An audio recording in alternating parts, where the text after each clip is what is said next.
Hey there, and welcome. Today, we're cracking open the playbook for one of the most important jobs out there, being a support worker. We're going to break down the mission, the day-to-day responsibilities, and the mindset that really makes this work so vital.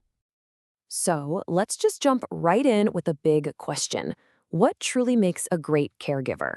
It's so much more than just checking off a list of tasks. It's a whole philosophy, an approach to your work, and really understanding your unique place in someone's life. And that's exactly what we're going to unpack. First up, let's talk about the core mission. Before we get into the what you do or the how you do it, we have got to understand the why. What's the fundamental principle that drives every single thing you do? Well, here it is. The mission comes down to this really crucial idea. Your goal isn't to do things for your client, it's to support them in doing things for themselves. Every single action you take should be about promoting their independence, protecting their dignity, and making their quality of life better. That right there, that's the foundation for everything else. Okay, let's move on and see how that mission shapes your role on the wider team. Because you're never working in a vacuum, right? You are the frontline caregiver, an absolutely critical piece of the whole puzzle. So, when you look at these responsibilities, you start to see there are really two sides to this job. On one hand, yeah, it's about the hands-on stuff, direct care, helping with personal needs. But just as important, it's about being the eyes and ears. You're the one who notices the small changes and reports them back. Honestly, in a lot of ways, you become the expert on your client's day-to-day reality. And that brings us to what I think is the most powerful way to think about your role. You are a bridge. See, on one side, you have the client, living their daily life with all their needs, and on the other, you have the rest of the healthcare team. You are that essential link that allows information to flow back and forth, making sure the care is always, always effective. All right, let's get into the nitty-gritty. Section 3 is all about your daily toolkit. This is where things get really practical. We're going to break down the two main kinds of tasks you'll be helping with every day. First up, you've got something called ADLs, which stands for Activities of Daily Living. Just think of these as the absolute fundamentals of self-care, the basic, essential tasks that we all need for survival. And then there are IADLs, or Instrumental Activities of Daily Living. Now, if ADLs are about survival, IADLs are all about independence.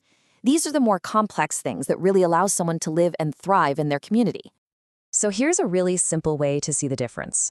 Over here, you have the ADLs, those core survival tasks like bathing, dressing, eating. And on the other side, you've got the IADLs, the things that support independence like shopping or cooking. Understanding which bucket a task falls into is so key to providing the right kind of support. Okay, so you have the mission and you have the daily tasks, but all of this has to happen within a professional framework. And that brings us to Section 4, Professionalism and Boundaries. Think of these as the essential rules of engagement that protect both you and your client. Now, to really get your role, you have to know who else is on the team. First, you have regulated providers. We're talking about nurses, doctors, people like that. The key thing here is that they're licensed and legally accountable to a professional governing body. They have to follow strict legal standards. Now, support workers are what we call unregulated providers. But listen, that doesn't mean it's the Wild West. It just means you aren't licensed by one of those professional colleges. Instead, you work under the supervision of regulated professionals, and you're accountable to your employer, following their specific policies and rules. So here's the bottom line, plain and simple. Regulated providers are accountable to a professional college. You, as an unregulated provider, are accountable to your employer. Getting this difference is absolutely crucial. It's what prevents any confusion about roles and makes sure everyone can work together safely. And showing that professionalism every day, well, it really boils down to these key behaviors. It's being on time, being reliable, it's showing respect and compassion in every single interaction, and it means having rock-solid integrity, especially when it comes to keeping things confidential and maintaining clear professional boundaries. This is how you build trust. Okay, let's pull all of this together in our final section, your guiding compass. This isn't about one specific task. It's about the philosophy, the mindset that should guide every single thing you do on the job. And that whole philosophy can be summed up in two words, client-centered care. What does that mean? It means you see the person first, not their condition. You respect their choices, their values, their culture. You're always promoting their independence and fiercely protecting their dignity and privacy. and you empower them by making sure they're part of every decision about their own care. But here's the thing, no care plan can ever account for all the curveballs life is going to throw at you. So the final and maybe the most important tool in your entire toolkit isn't something you can hold. It's your ability to think critically. And that isn't just some vague idea. It's a real, structured process. First, you gather the facts. You observe, you ask, you double-check.